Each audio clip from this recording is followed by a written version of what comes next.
Hey all, welcome to lifestyle with AJ.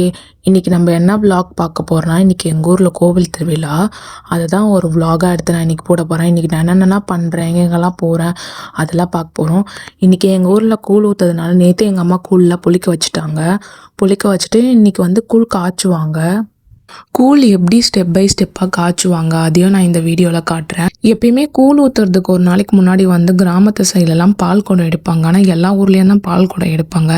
பால் குடம் எடுத்துட்டு மறுநாள் தான் கூழ் ஊற்றுவாங்க. நான் வந்து பால் குடம் எடுக்கிற வீடியோ வந்து இதில் நான் போடல. ஏன்னா நான் வந்து பால் குடம் எடுக்கும் போது பால் எடுத்து ஸ்டேட்டாக கோவிலுக்கே போயிட்டேன். அதனால் பால் குடம் எடுக்கிறது போடல. இப்போ எப்படி கூழ் காய்ச்சுறாங்கன்றத பார்க்கலாம். அடுப்பு மேலே வந்து வெறும் பானை தான் வச்சுருக்காங்க. அந்த பானையில் எதுவுமே கிடையாது.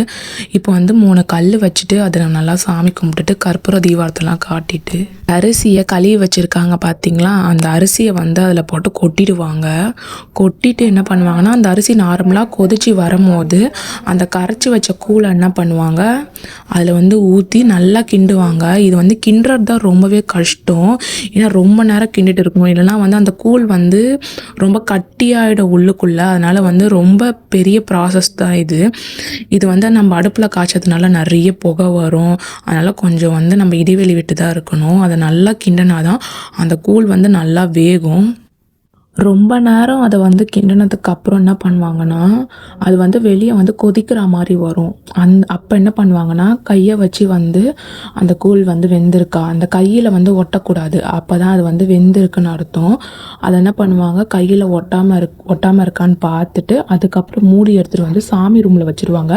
அதில் வந்து கை கால் நம்ம எதுவுமே படக்கூடாது. நம்ம வந்து அந்த ரூம்குள்ளேயே நம்ம போகக்கூடாதுன்னு கிடையாது, போகலாம். ஆனால் வந்து நம்ம கை கால்லாம் அதில் வந்து படக்கூடாதுன்றதுனால அந்த ரூம்குள்ளே வந்து சாமி ரூம்குள்ளே வந்து அந்த ஒரு நாளைக்கு மட்டும் யாரையும் அனுப்ப மாட்டாங்க. அது பார்த்தீங்கன்னா அன்னைக்கே செஞ்சு அன்னைக்கெல்லாம் ஊற்றிட மாட்டாங்க. ஒரு நாள் புளிக்க வைக்க எடுத்துப்பாங்க, ஒரு நாள் செய்ய எடுத்துப்பாங்க, மறுநாள் தான் கூழ் ஊற்றுவாங்க. அந்த கூழ் ஊற்றுறது பெரிய ப்ராசஸாக இருக்கும். நம்ம ஊரில் எத்தனை தெய்வங்கள் இருக்கோ அத்தனை தெய்வங்களுக்கும் அந்த கூழை போய் ஊற்றிட்டு அதுக்கப்புறம் கூழ் குடம்னு ஒன்று எடுப்பாங்க. அப்புறம் ஊர் மக்கள்லாம் சேர்ந்து கூழ் குடம் எடுத்து எந்த சாமிக்கு மெயினாக கூழ் ஊற்றுறாங்களோ அங்கே போய் கூழ் ஊற்றுவாங்க. கூழ் ஊற்றிட்டு நைட்டு வந்து கும்பம் போடுவாங்க.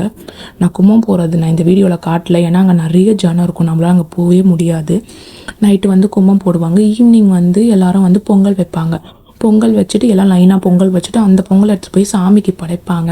எப்பயுமே கூழ் ஊற்றுறதுக்கு முன்னாடி என்ன பண்ணுவாங்க, நம்ம கூழ் குடத்தை எடுத்துன்னு போய் சாமிக்கிட்ட வச்சுருவோம். சாமிக்கிட்ட வச்சதுக்கப்புறம் வந்து அந்த சாமி அழைப்பாங்க. சாமி அழைச்சிட்டு அவங்க அருள்வாக்கு கொடுத்ததுக்கு அப்புறம் தான் வந்து கூழ் ஊற்றுவாங்க. அதுவும் ராவு கால ஜமக்கட்டெல்லாம் பார்ப்பாங்க. நல்ல நேரத்துக்கு முன்னாடி கூழ் ஊற்றிடுவாங்க. அதுக்கப்புறம் ஈவினிங் போல் பொங்கல் வச்சுட்டு அதுக்கப்புறம் நைட்டு ஒரு 7 மணிக்கு கும்பம் போடுவாங்க. இப்படி தான் இருக்கும் வந்து அந்த திருவிழா. இந்த கிராமத்து திருவிழா இப்படி தான் இருக்கும். எல்லா ஊர்லேயும் மோஸ்ட்லி இப்படி தான் இருக்கும். ஆனால் சென்னை சைடில் எப்படின்னு எனக்கு தெரியும். நான் மறக்காமல் என்னோடய சேனலை சப்ஸ்கிரைப் பண்ணுங்கள். என்னோடய வீடியோஸ்க்கெலாம் லைக் போடுங்க. தேங்க்யூ.